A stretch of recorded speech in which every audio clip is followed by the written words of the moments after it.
John Kennedy sues Piers Morgan on live TV. His reaction went viral. The studio lights burned bright, casting a stark glow over the sleek, modern set of Piers Morgan Uncensored. The air was thick with anticipation, the kind that settles in just before a storm breaks. Piers Morgan, the sharp-tongued British journalist, known for his relentless provocations, sat behind his polished desk, his trademark smirk firmly in place. His suit was immaculate, his posture relaxed but predatory, like a boxer sizing up an opponent before the first punch. Across from him sat United States Senator John Kennedy from Louisiana, a man whose calm demeanor and measured drawl belied the steel in his eyes. Kennedy's hands rested lightly on a black leather briefcase, his face composed, almost serene, but there was something in his posture, a quiet readiness that hinted at what was to come. The audience, both in the studio and watching from homes across the globe, could sense it. This was no ordinary interview. Something was about to unfold, something seismic. Morgan leaned forward, adjusting his tie with a flourish, his voice dripping with confidence as he launched into his opening salvo. "Senator Kennedy," he began, his British accent clipped and deliberate. "You've been making quite a splash in Washington lately, haven't you? Some would say your recent speeches in the Senate, your fiery rhetoric. It's all a bit theatrical. Wouldn't you agree that it's more about building the John Kennedy brand than actually serving the American people?" The question hung in the air, sharp and barbed, designed to provoke. Morgan's eyes gleamed with the anticipation of a quick comeback, a stumble, or better yet, a flare of temper from his guest. He was a master at this game, cornering his subjects, pushing their buttons until they cracked all for the sake of viral television. But Kennedy didn't take the bait. He sat back slightly, his fingers brushing the edge of his briefcase, and offered a faint smile that carried just a hint of amusement. "Piers," he said, his Louisiana drawl slow and deliberate, "when you stand up for what's right, when you speak truth to power, some folks are always going to call it a performance. That's just how it goes. But I wasn't sent to Washington to sit quietly in a corner. I was sent there to fight for the people of Louisiana, to hold folks accountable, and to make sure their voices are heard. If that looks theatrical to you, well, I reckon that's your lens, not mine." The response was smooth, measured, almost folksy, but there was an edge to it, a quiet warning that Morgan, in his eagerness, seemed to miss. Morgan leaned back, undeterred, his smirk widening. "Come now, Senator." He pressed his tone, taking on a mocking lilt. "Surely you can't deny that some of your tactics have raised eyebrows. Your recent sparring in the Senate, for instance, some have called it grandstanding, more about headlines than policy. Are you telling me that's all just selfless service?" The audience stirred, sensing the escalation. Morgan was doubling down his questions, crafted to paint Kennedy as a showman, a politician more interested in fame than substance. The studio cameras zoomed in, capturing every flicker of expression, every shift in body language. Behind the glass, the producers were likely grinning. This was the kind of confrontation that made for must-watch TV. Kennedy's eyes narrowed ever so slightly, but his voice remained steady, his composure unshaken. "Piers," he said, leaning forward just enough to command attention, "if you're going to call fighting for transparency and accountability in Washington grandstanding, then I suppose I'm guilty as charged. But let me tell you something, the people who sent me to the Senate didn't elect me to play nice with folks who dodge tough questions or hide from the truth. They elected me to get answers, to shine a light where it's needed. If that makes some folks uncomfortable, well, that's just the price of doing business." His words landed with precision, each one measured but firm, like a lawyer building a case. The audience murmured a mix of approval and surprise. Morgan, however, wasn't ready to yield. "Oh, come now," Senator Morgan shot back, his voice sharpening, as he flipped open a folder on his desk. "Let's talk specifics, shall we? There have been questions, serious questions about your transparency. Reports have surfaced about irregularities in your campaign finances, about undisclosed ties to certain political donors. The American people deserve to know, are you as open and honest as you claim to be?" The accusation was bold, a direct challenge to Kennedy's integrity, and the studio went quiet, the tension palpable. Morgan leaned forward, his eyes locked on Kennedy, clearly expecting to see a crack in the senator's calm facade. This was the moment he lived for, the gotcha, the stumble, the clip that would dominate social media for days. But Kennedy didn't flinch. Instead, he tilted his head slightly as if studying Morgan, his expression unreadable. "Piers," he said, his voice dropping to a low, steady cadence, "you're treading on mighty thin ice now. You just made some very serious claims on live television in front of millions of people. I'd advise you to be real careful with your words, because words have consequences." He paused, letting the weight of his statement settle. The studio was silent, the air electric. Morgan, sensing a shift but unwilling to back down, pressed on. "I'm just asking the questions the public wants answers to. Senator," he said, his tone defensive but still laced with defiance, "if you've got nothing to hide, surely you can address these concerns." Kennedy's lips curved into a half-smile, one that carried no warmth, only resolve. "Oh, I've got plenty to say, Piers," he replied, his voice calm but laced with steel. "But before we go any further, let me make one thing clear. I don't take kindly to folks throwing around accusations they can't back up. You want to talk about transparency? Fine, let's talk about it. But let's do it with facts, not rumors." He reached for his briefcase, his movements deliberate, almost ceremonial. The cameras followed his hands as he unlatched the case and pulled out a thick stack of documents, placing them on the desk with a soft but unmistakable thud. The top sheet was unmistakable, a legal document stamped with the seal of the United States District Court, Southern District of New York. Morgan's smirk faltered, his eyes flickering to the papers, then back to Kennedy. "What's this?" he asked, his voice betraying a hint of unease. Kennedy didn't answer immediately. Instead, he leaned back in his chair, his gaze locked on Morgan, and let the moment stretch, the silence amplifying the drama. "Piers," he said at last, his voice low and commanding, "I didn't come here to play your game. I came here to set the record straight. For months you've been using your platform to spread falsehoods about me, about my work, my integrity, my commitment to the people I serve.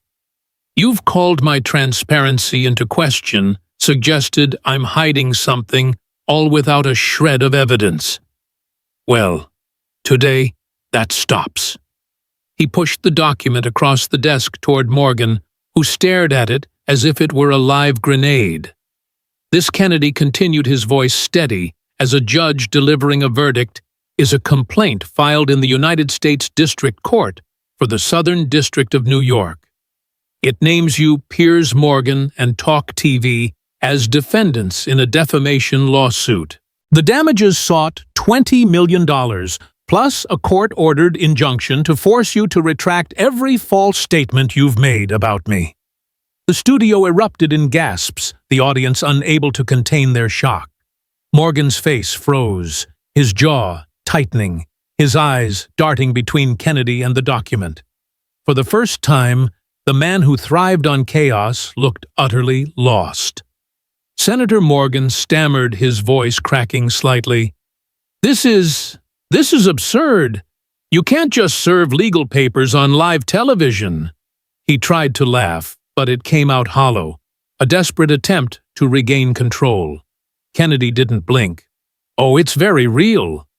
Piers," he said, his tone unwavering, "and serving you on live television is exactly the point.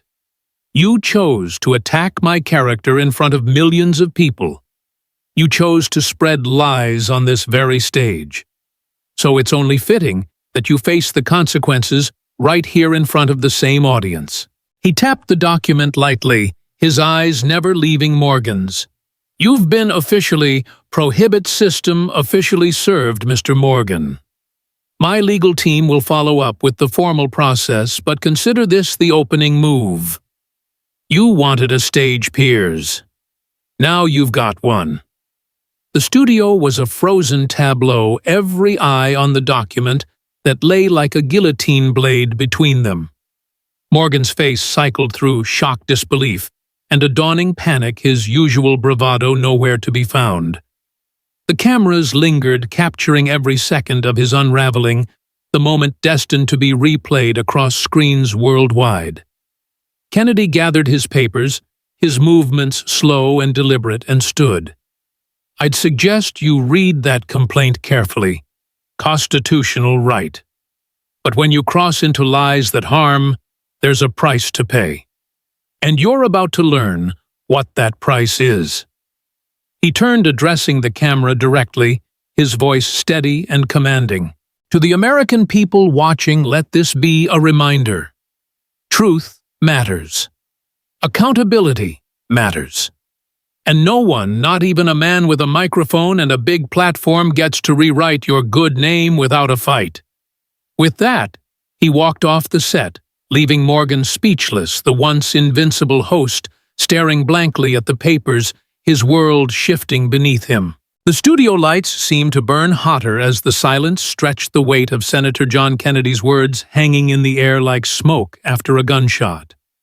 The set of Piers Morgan Uncensored was no longer just a stage for provocative television, it had become a battlefield. And Piers Morgan, the man who thrived on ambushing his guests, was now the one cornered. His face, drained of its usual smug confidence, betrayed a flicker of panic as he stared at the legal document Kennedy had placed on the desk. The seal of the United States District Court, Southern District of New York, glared back at him, undeniable and unyielding. The audience, both in the studio and watching live across the globe, was riveted, their murmurs barely audible over the hum of the cameras. Kennedy, seated calmly, his hands resting lightly on his leather briefcase, looked like a man who had planned every move of this chess game. And he wasn't done playing. Morgan tried to regain his footing, his voice unsteady as he forced a weak laugh. "Senator Kennedy," he said, leaning forward, his fingers gripping the edges of his desk. "This is unprecedented. You can't just walk onto a live broadcast and serve legal papers. This is a television show, not a courtroom."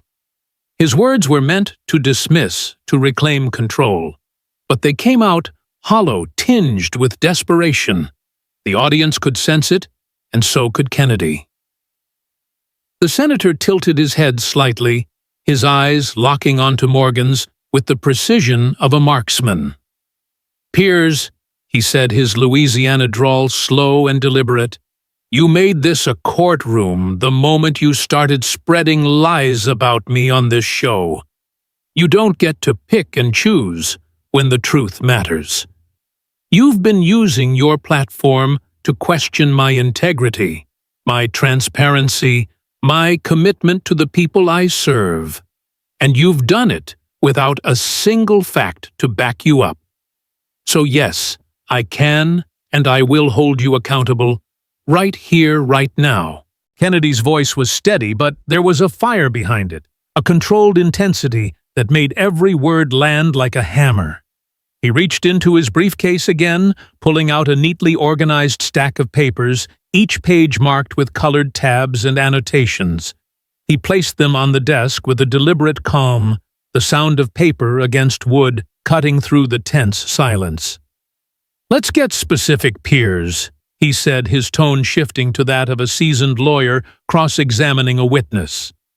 "You've claimed on this show multiple times that my campaign finances are questionable, that I've got undisclosed ties to political donors, that I'm not transparent with the American people. Those are serious accusations, and they're dead wrong. He flipped open the top page, revealing a document stamped with official seals. This is my most recent financial disclosure filed with the Federal Election Commission. It's public record, Piers. Anyone with an internet connection can look it up. My team sent your producers a copy of this weeks ago before you aired your first segment questioning my transparency. Care to explain why you ignored it? Morgan shifted uncomfortably in his seat, his eyes darting to the control booth, where the producers were likely scrambling to figure out how to handle this unraveling disaster. "Senator," he said, his voice tightening, "I'm a journalist. My job is to ask tough questions to dig for the truth. The public deserves to know if there are any concerns about your conduct." The words sounded rehearsed, a fallback defense, but Kennedy wasn't letting him off the hook. "Dig for the truth." Kennedy repeated, his tone laced with a quiet scorn. "Piers, you didn't dig for anything. You took rumors, half-truths, and outright fabrications, and you ran with them because they made for good TV. That's not journalism. That's reckless." He pulled another document from the stack, this one a series of printed emails. "These are communications between my office and your production team. On 3 separate occasions, we provided you with verified documents, my financial disclosures, my voting record, my public statements, proving that your claims were baseless. And each time, you chose to ignore them." The studio was deathly quiet now, the audience hanging on every word. Morgan opened his mouth to respond, but Kennedy raised a hand, cutting him off before he could speak. "Let me finish, Piers," he said, his voice firm but not loud, commanding the room with an authority that needed no volume. "You didn't just ignore the truth, you actively chose to spread lies. You claimed I had questionable ties to donors. False. My disclosures list every contribution, every donor down to the penny. You suggested I was hiding something from the public. False again. My office has always operated with full transparency, and we've got the receipts to prove it." He held up the emails, letting the camera zoom in on the printed pages. "Here's an email from my chief of staff to your producer, dated weeks before your last segment on me. It includes links to every public record you asked for. Your team acknowledged receipt. So tell me, Piers, why did you go on air and say those things anyway?" Morgan's face was visibly pale, now his hands fidgeting with the pen on his desk. "Senator," he said, his voice weaker than before, "we get a lot of information. We can't verify every single detail." It was a feeble defense, and Kennedy pounced on it. "Can't verify," he said, his voice rising just enough to underscore his point. "Piers, you didn't even try. You had the truth handed to you on a silver platter, and you chose to toss it aside because it didn't fit the story you wanted to tell. That's not just sloppy, it's malicious." He leaned forward, his eyes boring into Morgan's. "And that's why this lawsuit isn't just about correcting the record. It's about holding you accountable for the harm you've caused. Because when you spread lies about someone's integrity, you don't just hurt them, you hurt the people they serve, the trust they've built, the work they're trying to do." Kennedy tapped the legal complaint on the desk, his movements precise and deliberate. "This document," he said, "alleges defamation per se, false light, and intentional interference with my ability to serve the people of Louisiana. We're seeking $20 million in damages, not because I care about the money, but because that's the only language folks like you seem to understand. We're also asking for a court-ordered injunction to force you and Talk TV to retract every false statement you've made and to stop spreading lies about me going forward." The audience gasped, the weight of the moment sinking in. Morgan, for the first time in his career, seemed at a loss for words. His eyes darted to the producer's booth again, but no help was coming. The cameras stayed locked on him, capturing every second of his unraveling. Senator Morgan finally managed, his voice cracking. "You're blowing this out of proportion. This is just journalism. We ask questions. We raise concerns. You can't sue someone for doing their job." Kennedy's expression didn't change, but there was a glint in his eye, a quiet satisfaction at having turned the tables. "Piers," he said, his voice calm but cutting, "you weren't doing your job. You were putting on a show. You took a man's reputation, a man elected to serve his people, and you tried to tear it down for ratings. That's not journalism. That's slander. And in this country, we have laws to deal with that." He leaned back, letting his words sink in, then added, "You wanted to make this public, Piers. You wanted the spotlight. Well, now you've got it. And you're going to answer for it in court." The tension in the studio was suffocating the air, thick with the realization that this was no ordinary interview. Kennedy had come prepared not just to defend himself, but to dismantle Morgan's narrative piece by piece. He turned to the camera, addressing the millions watching at home. "Folks," he said, his voice steady and sincere, "I'm not here to play games. I'm here to do the job you sent me to do. And when someone tries to undermine that with lies, I'm not going to sit back and let it happen. I'm going to fight for you, for the truth, and for what's right." With that, he gathered his papers, his movements calm and deliberate, and stood. "Piers," he said, looking down at the shell-shocked host, "you've got some reading to do. My legal team will be in touch. Good luck." He walked off the set, his head high, leaving Morgan staring blankly at the desk, the legal complaint sitting like a ticking time bomb in front of him. The cameras lingered, capturing the moment that would soon explode across the internet, a moment that would change the conversation about accountability in media forever. The studio lights dimmed as the broadcast of Piers Morgan Uncensored cut to a commercial break, but the real chaos was just beginning. The image of Senator John Kennedy calmly placing a defamation lawsuit on Piers Morgan's desk, his Louisiana drawl cutting through the host's stunned silence, was already ricocheting across the internet. Within minutes, clips of the confrontation were uploaded to every major social media platform, racking up thousands of views before the show even returned from its break. Hashtags like #Kennedy'sMorgan and #PiersServed began trending worldwide, and the world was buzzing with reactions, shock, admiration, and no small amount of glee at Morgan's public humbling. The senator's calculated strike had not only dismantled Morgan's narrative on live television, but had ignited a firestorm that would engulf talk TV and reshape the conversation about media accountability. This was no longer just an interview gone wrong. It was a cultural moment, one that would leave lasting scars on Morgan's career and ripple through the industry he'd long dominated. As the clip spread, social media exploded with commentary. Ordinary viewers from small-town America to urban centers hailed Kennedy as a hero, a man who'd taken on a media giant and won. "This is what standing up for truth looks like," one user posted alongside a screenshot of Morgan's stunned expression. Another wrote, "Kennedy just showed the world how to handle a bully with a microphone." The video amassed millions of views within hours, with edited versions complete with dramatic music and slow-motion replays of Morgan's jaw-dropping circulating on platforms like YouTube and TikTok. Even late-night comedians couldn't resist.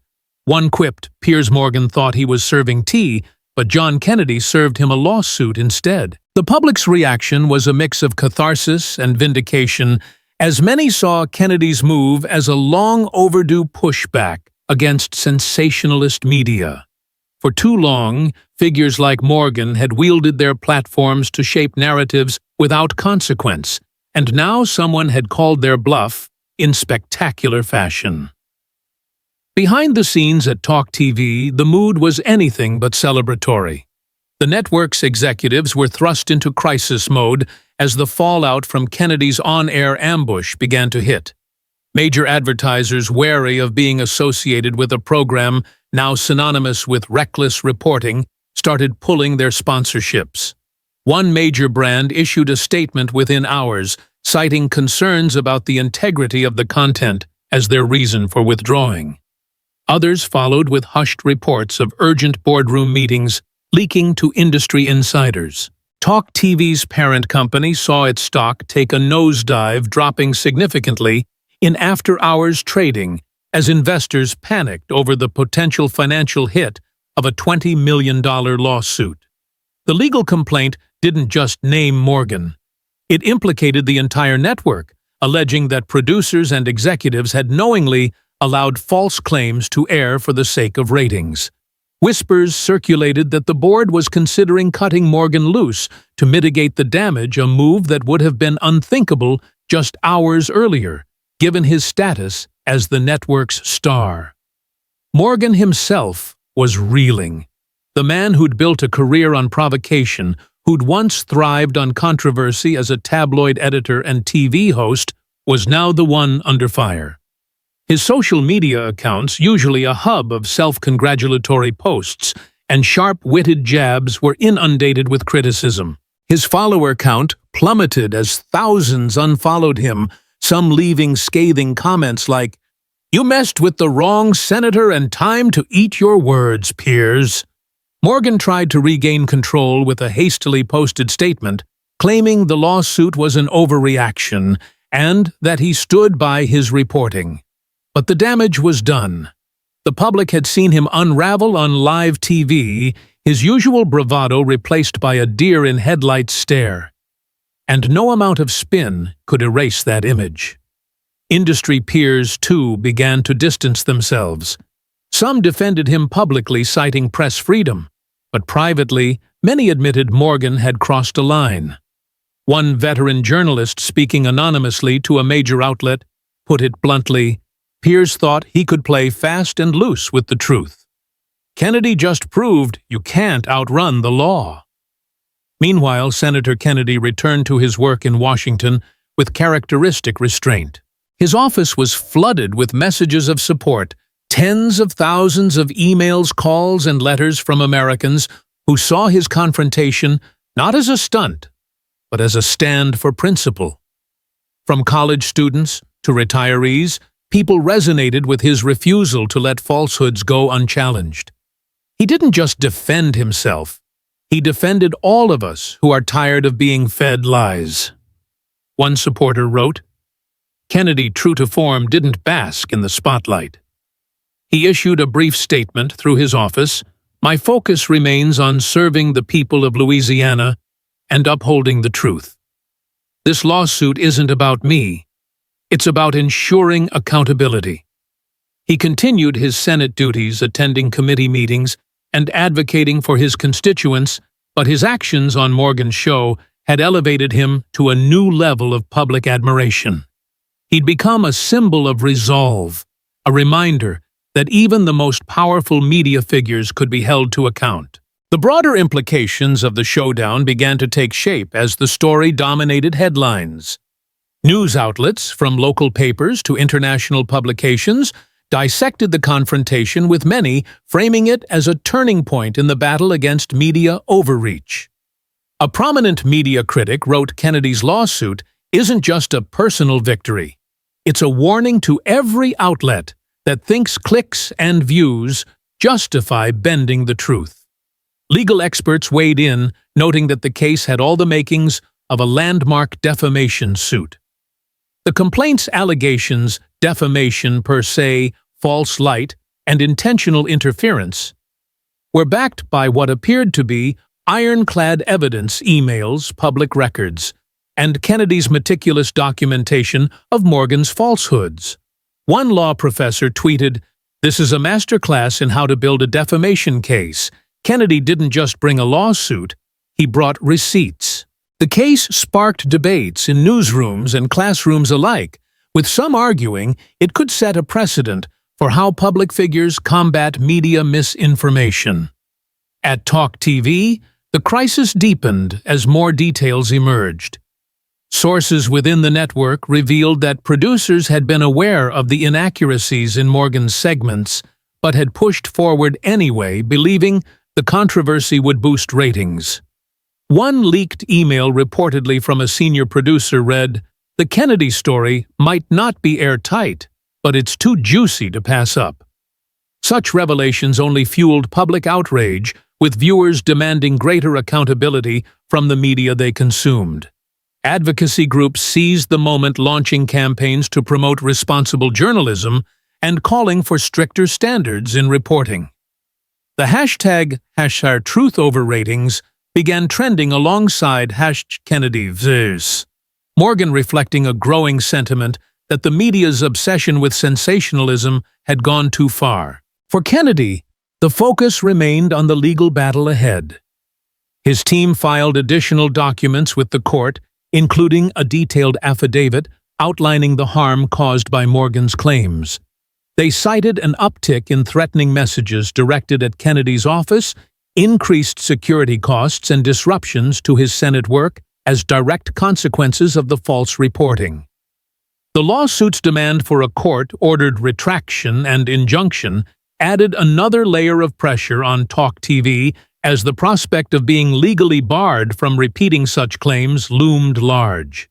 Legal analysts predicted a tough road for Morgan and the network, noting that proving actual malice, a key element in defamation cases, was within reach given the evidence of ignored documentation. As the dust settled, the confrontation continued to dominate public discourse.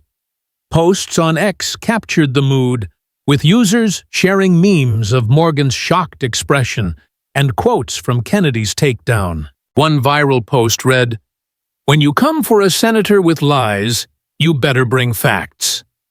Kennedy brought a whole lawsuit. The clip became a cultural touchstone, replayed in bars, shared in group chats, and analyzed on podcasts. It wasn't just about one man versus another.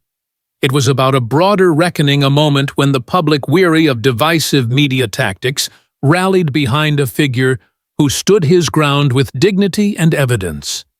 For Morgan, the fallout was a stark reminder that even the loudest voices could be silenced by the truth. For Kennedy, it was a testament to the power of preparation and principle. A victory not just for himself, but for anyone who believed in holding power to account. The fallout from Senator John Kennedy's live television takedown of Piers Morgan reverberated far beyond the studio walls of Piers Morgan Uncensored. What had begun as a single electrifying moment, a defamation lawsuit served on air, had grown into a cultural and legal juggernaut, reshaping public discourse and leaving an indelible mark on the media landscape. The clip of Kennedy calmly placing the legal complaint on Morgan's desk, his Louisiana drawl cutting through the stunned silence, had become a global phenomenon viewed millions of times and dissected across every platform from X to late-night talk shows. It wasn't just a viral moment. It was a reckoning, one that forced the world to confront uncomfortable questions about truth, accountability, and the power of the media. As the legal battle unfolded and the consequences piled up, the story of Kennedy versus Morgan became more than a personal victory.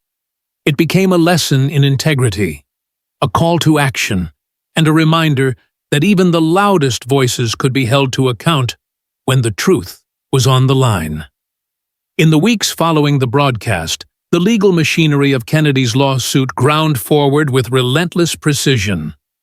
Morgan's legal team scrambling to salvage his reputation, and Talk TV's financial stability filed a motion to dismiss the case, arguing that his statements were protected as journalistic opinion under free speech laws. It was a desperate gambit, one that crumbled under the weight of Kennedy's evidence.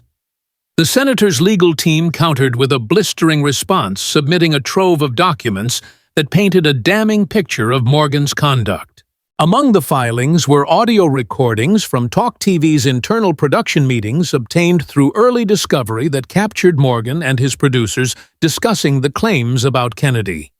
In one particularly devastating clip, Morgan's voice could be heard saying, "Look, we don't know if this donor stuff is true, but it's got legs, let's run with it." The revelation of such blatant disregard for the truth sent shockwaves through the legal and media worlds, effectively dismantling Morgan's defense before it could gain traction. Legal analysts on news networks called it a textbook case of actual malice, the knowing or reckless disregard for the truth required to prove defamation. The evidence didn't stop there. Kennedy's team presented a meticulously compiled timeline of communications between his office and Talk TV's producers. Emails showed that weeks before Morgan's segments aired, Kennedy's staff had provided detailed documentation, public financial disclosures, voting records, and statements from independent watchdogs debunking every claim Morgan would later make on air. One email sent by Kennedy's chief of staff included a direct link to the senator's campaign finance reports with a note that read, "These are public records fully transparent and available for your review."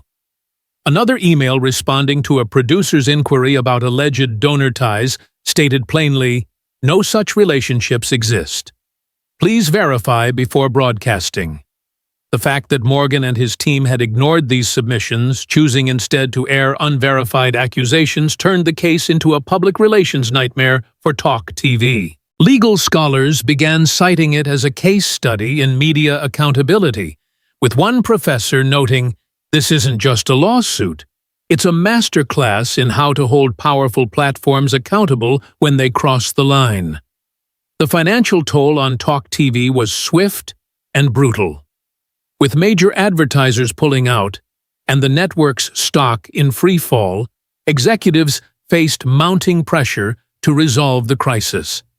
Behind closed doors, reports emerged of heated boardroom debates, with some arguing that Morgan should be cut loose to limit the damage. The network's parent company, already reeling from the loss of sponsorships, braced for the possibility of a $20 million payout or more if punitive damages were awarded. In a last-ditch effort to avoid a trial, Talk TV's legal team entered settlement negotiations with Kennedy's attorneys. The talks were tense, with Kennedy's side refusing to back down on their demands for a public apology and a court-ordered retraction. After weeks of back and forth, a deal was struck. Talk TV agreed to an undisclosed financial settlement widely rumored to be in the millions, along with a formal apology to be broadcast on air and posted across their digital platforms.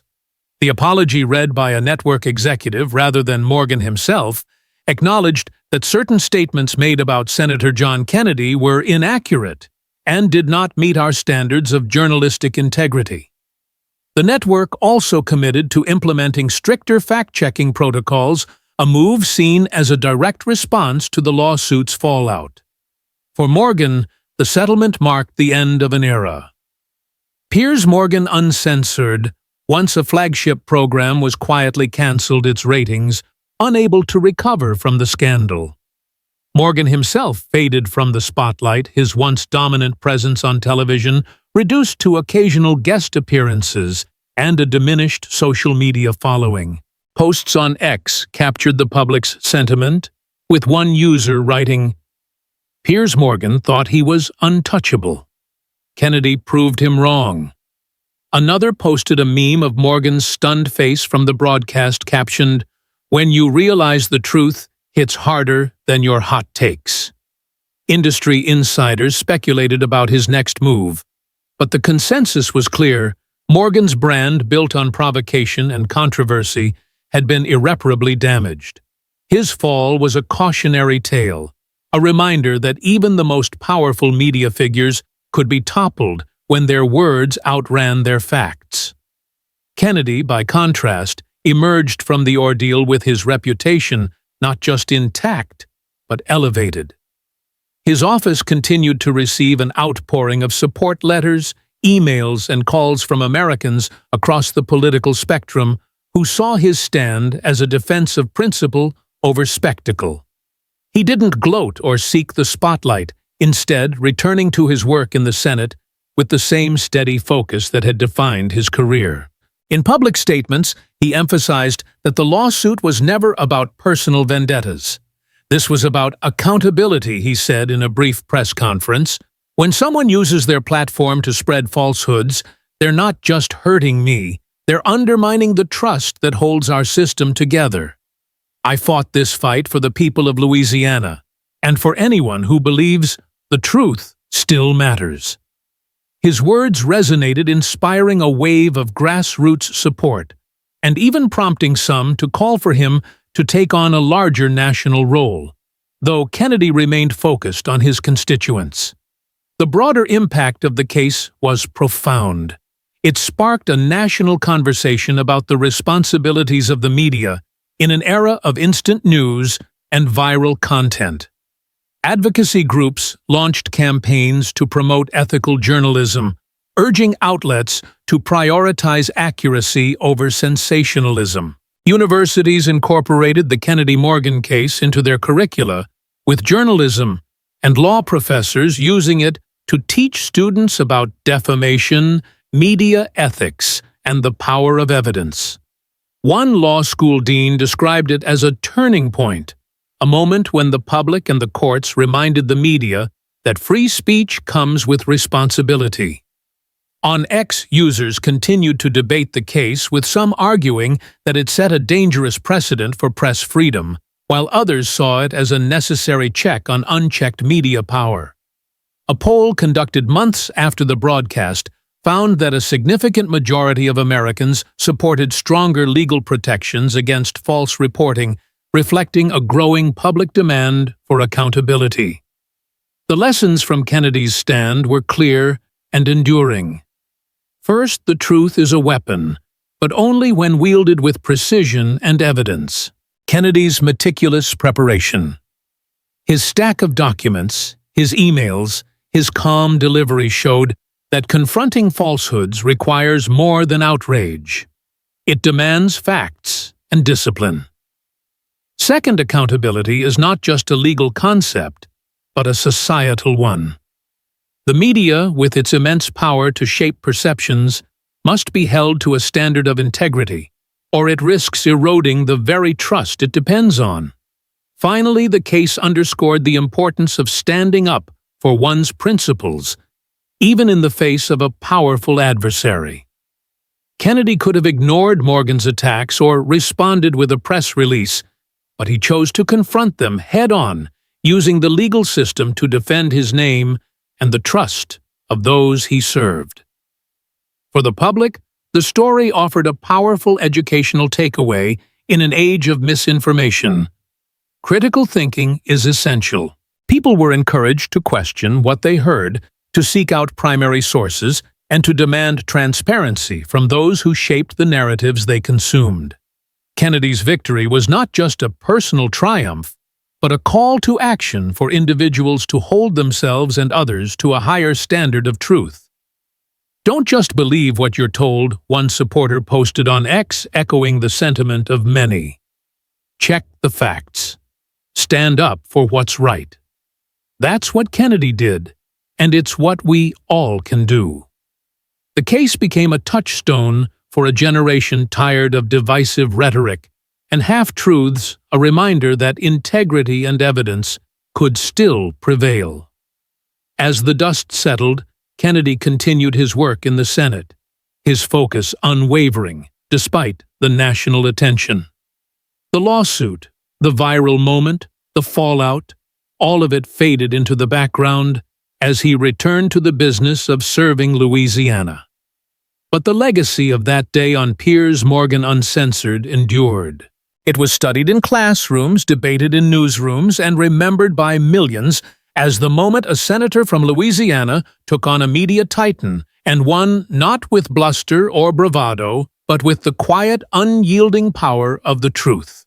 For those who witnessed it, it was a lesson in the enduring value of integrity, a reminder that in a world of noise and spin, the truth, when backed by courage and evidence, could still speak louder than any microphone.